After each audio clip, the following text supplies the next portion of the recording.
تو اللہ نے دل کے اندھیروں کے لیے دو نور بنائے ہیں، واتبعوا النور قرآن، قد جاءکم من اللہ نور محمد مصطفیٰ صلی اللہ علیہ وسلم۔ لہذا آپ کی پیدائش کا ٹائم دیکھیں، 22 اپریل 571 عیسوی، 12 ربیع الاول عام الفیل، 1 جیٹھ 628 بکرمی ہندی کیلنڈر، اور عرب کیلنڈر تھا نہیں، تو عام الفیل کا مطلب ہے جس سال ابرہہ نے حملہ کیا بیت اللہ پر، وہ سال، اس کے حملے کے 6 ماہ بعد۔ آپ صبح صادق کے وقت پیدا ہوتے ہیں، اور 4:20 میں اضافہ کر دیتا ہوں کہ میں نے 22 اپریل کی صبح صادق مکہ میں دیکھی تو 4:20 تھی، تو میں اپنی بات میں یہ اضافہ کر دیتا ہوں کہ عین صبح صادق کے وقت آنے میں کیا راز ہے کہ ادھر دنیا کے اندھیروں کو دور کرنے کے لیے سورج آ رہا ہے، اور ساتھ ہی دل کے اندھیروں کو دور کرنے کے لیے نور مصطفیٰ آ رہا ہے۔ اس لیے آپ کے لیے وہ ٹائم چنا گیا جو یہ اعلان کرے کہ دل کے اندھیرے دور ہونے والے آ گئے۔ اور ایک حدیث سنا دیتا ہوں کہ جب آپ کی دائی، ہمارے دیہاتوں میں تو دائی کہتے ہیں نا، جو لیڈی ڈاکٹر ہو گئی ہم ہاسپٹل میں، تو جس سے ہاتھوں بچے پیدا ہوتے ہیں، تو ان کا نام تھا شفا بنت عامر، یہ عبد الرحمن بن عوف کی والدہ ہیں۔ بچہ پیدا ہوتا ہے تو پہلے ماں کے پیٹ سے بہت کچھ نکلتا ہے، گندگی ہوتی ہے، پھر بچہ آتا ہے تو گندگی میں لتھڑا ہوا آتا ہے، اب وہ انتظار کر رہی ہیں اور اندر سے کچھ بھی نہیں نکل رہا۔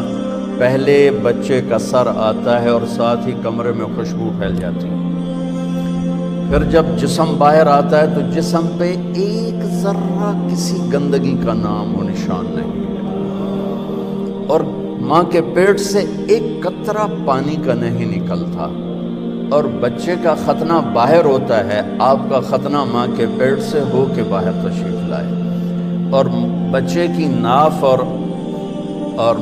ماں کی آنت ملی ہوتی ہے، اس کو باہر کینچی سے کاٹا جاتا ہے، آپ ماں کے پیٹ سے وہ کٹوا کے آئے، آپ کو باہر، آپ کے ناف کو باہر الگ نہیں کیا گیا، وہ لیدہ آپ پیدا ہوئے مقطوع السرہ مختتناً، آپ پیدا ہوئے مختوناً، آپ پیدا ہوئے، آپ کی ناف جدا تھی، آپ کا ختنہ ہوا تھا، اور کمرے میں روشنی پھیلی، خوشبو پھیلی، ماں نے، دائی نے پہلو میں لٹایا بچے کو، تو یہ بچہ جس کی عمر 15 منٹ ہے، یہ ایک دم کروٹ بدلتا ہے اور الٹا نہیں ہوتا، سجدے میں چلا جاتا ہے۔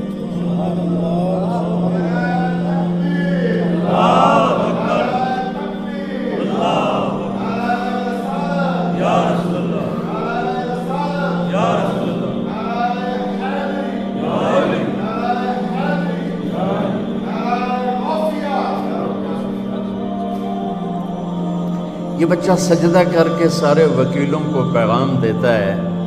وکالت کرتے رہنا، نماز نہ چھوڑنا۔ سارے ڈاکٹروں کو پیغام دیتا ہے، تاجروں کو، زمینداروں کو، بادشاہوں کو پیغام دیتا ہے، نماز نہ چھوڑنا۔ جبھی تو میرے نبی کے نواسے نے تلوار کی دھار کے نیچے سجدہ نہیں چھوڑا۔ یہ فلسفہ شہادت ہے کہ سر تو کٹ سکتا ہے، سجدہ نہیں چھوڑ سکتا۔ اب چھوٹی چھوٹی فائلوں کے پیچھے نمازیں چھوڑیں گے، کل جب آپ اپنی فائل خود اٹھائیں گے اللہ کے دربار میں، وَكُلَّ إِنسَانٍ أَلْزَمْنَاهُ طَائِرَهُ فِي عُنُقِهِ وَنُخْرِجُ لَهُ يَوْمَ الْقِيَامَةِ كِتَابًا يَلْقَاهُ مَنشُورًا اقْرَأْ كِتَابَكَ كَفَى بِنَفْسِكَ الْيَوْمَ عَلَيْكَ حَسِيبًا مَنِ اهْتَدَىٰ فَإِنَّمَا يَهْتَدِي لِنَفْسِهِ وَمَنْ ضَلَّ فَإِنَّمَا يَضِلُّ عَلَيْهَا وَلَا تَزِرُ وَازِرَةٌ وِزْرَ أُخْرَىٰ وَمَا كُنَّا مُعَذِّبِينَ حَتَّىٰ نَبْعَثَ رَسُولًا۔ وہ کیا، آج تو آپ میری فائل اٹھا کے جا رہے ہیں، آپ کے موکل آ رہے ہیں، آپ ان کی فائلیں پڑھ رہے ہیں، کل آپ اپنی فائل اٹھا چکے ہوں گے اور وہ فائل آپ کے ہاتھ میں نہیں ہوگی۔ اللہ تعالیٰ کہتا ہے چاہے وہ مولانا ہو، علامہ ہو، یا وہ وکیل ہو، یا وہ جج ہو،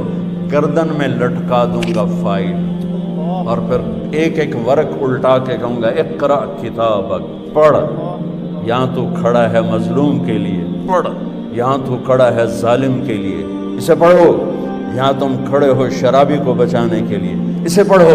یہاں تم کھڑے ہو قبضہ مافیا کو بچانے کے لیے۔ تمہیں آج کا دن یاد نہیں تھا؟ تمہیں فلسفہ شہادت حسین یاد نہیں تھا کہ اللہ کو پانے کے لیے نسل بھی ذبح ہو جائے تو سستا سودا ہے؟ میرے نبی نے سجدہ کیا اور لمبا سجدہ کیا، اور ڈر گئی والدہ بھی اور دایا بھی، یہ کیا، یہ بچہ کیا کر رہا ہے؟ یہ نہیں کہ الٹے ہو گئے، سجدے کی پوری پوزیشن۔ پھر لمبے سجدے کے بعد یہاں ہاتھ پہ پریشر ڈالا، الٹے ہاتھ پریشر ڈالا اور چھاتی کو اٹھایا اور سیدھا ہاتھ پہلے یوں کیا، یہ دیکھیں مٹھی، پھر یوں کیا، شہادت کی انگلی کو کھول کے اوپر جو کیا تو پوری کائنات میں نور ہی نور پھیل گیا، اور پھر آپ گرے، وہی معصوم بچہ۔ یہ نور آیا ہے دلوں کو روشن کرنے کے لیے آیا۔ ماں نے اٹھا کے گود میں رکھا، گود میں لے لیا نا کہ یہ کیا کر رہا ہے، یہ کیا کر رہا ہے، کھول کے یہ کیا کر رہا ہے، یہ کیا ہو گیا، گود میں لیا تو ایک دم گھر کی چھت پھٹ گئی، اور اس میں سے بادل نہیں آیا، دھند، یہ جو ابھی آنے والی ہمارے یہاں جس کو فوگ ہم کہتے ہیں، جس کو عربی میں غمام کہتے ہیں، تو دخل الغمام، دھند آئی اور سارا کمرہ بھر گیا اور بچہ نظر نہیں آ رہا، اتنی گہری ہو گئی۔ اس کے اندر سے آواز آئی، طوفوا بہ مشارق الارض ومغاربها، اس بچے کو مشرق مغرب پھرا دو، لیعرفوا باسمہ ونعتہ وصورتہ، اور پوری دنیا کے انسانوں کو بتا دو، عورتوں کو، مردوں کو، وکیلوں کو، بادشاہوں کو، وزیروں کو، امیر کو، امیرن کو، غریب کو، غریبن کو، شاہ کو، گدا کو، کالے کو، گورے کو، شرقی کو، غربی کو، شمالی کو، جنوبی کو بتا دو کہ اسی کے پیچھے چل کے منزل ملے گی، ورنہ ذلیل و خوار ہو جاؤ۔ بی بی سعدیہ، حلیمہ سعدیہ رضی اللہ تعالیٰ عنہ نے جب محبوب مصطفیٰ کو گود میں لیا اور بیٹھی اپنی گدھی پر، وہ مریل ٹٹو گدھی، جب آپ کو گود میں لے کر گدھی پر بیٹھی تو گدھی نے ایک چھلانگ لگائی اور قبلہ رخ ہو کے سجدہ کیا، پھر سر اٹھایا، پھر سجدہ کیا، پھر سر اٹھایا، آسمان کو دیکھا، پھر سجدہ کیا۔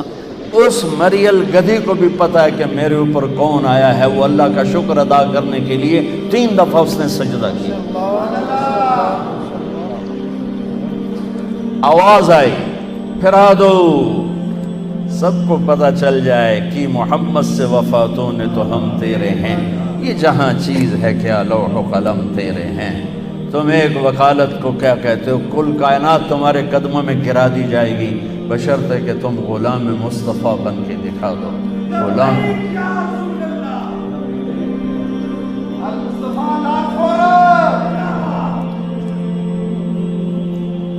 ہاں، پھر آواز آئی، اگلی سنیں، وہ اس سے بھی عجیب ہے،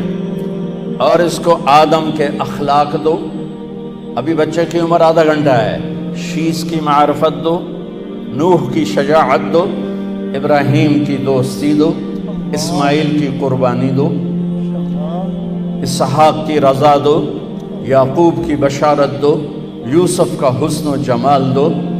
موسیٰ کا جاہ و جلال دو، یوشع کا جہاد دو، دانیال کی محبت دو، الیاس کا وقار دو، صالح کی فصاحت دو، لوط کی حکمت دو، ایوب کا دل دو، داؤد کی شیریں زبان دو، یونس کی اطاعت دو، یحییٰ کی پاک دامنی دو، عیسیٰ کا زہد دو، وَأَغْمَسُوهُ فِي أَخْلَاقِ النَّبِيِّينَ، اور تمام انبیاء کو جو دیا ہے اس بچے کے سینے میں اتار دو۔ آدھے گھنٹے میں 1.25 لاکھ نبیوں کا علم، اور پھر اس کے بعد علم کی پرواز۔ اتنی بڑی ہستی کے پیغام ٹھکرا کر ہم کیسے کنارے لگ سکتے؟ کون سا وکیل ہے جو کہتا ہے سچ بولو گے تو مقدمہ جیتو گے، سچ بولیں گے تو مقدمہ جیتیں گے؟ ہر ایک کی تاجر سے پوچھو، جھوٹ کے بغیر کام نہیں چلے گا۔ وکیل سے پوچھو، جھوٹ کے بغیر کام نہیں چلے گا۔ سیاستدان سے پوچھو، جھوٹ کے بغیر کام نہیں چلے گا۔ مزدور سے پوچھو، جھوٹ کے بغیر کام نہیں چلے گا۔ مستری سے پوچھو، جھوٹ کے بغیر کام نہیں چلے گا۔ اور میرا نبی کہتا ہے الصدق ینجی والکذب یہلک، سچ نجات دیتا ہے اور جھوٹ ہلاک کر دیتا ہے۔ میرے نبی کی سیرت کا نچوڑ بتا رہا ہوں۔ جس قوم میں ظلم ہوگا، جس قوم میں جھوٹ ہوگا، جس قوم میں دھوکہ ہوگا، اسے ذلت پستی کے سوا کچھ نہیں ملے گا۔ جس قوم میں انصاف ہوگا، جس قوم میں سچائی ہوگی، جس قوم میں دیانتداری ہوگی، اللہ ہمیشہ ان کے سر پہ عزت کے تاج سجا کے رکھے گا۔ چاہے وہ اللہ کے منکر بھی ہوں گے تو موت تک اللہ انہیں ضرور عزت دے گا۔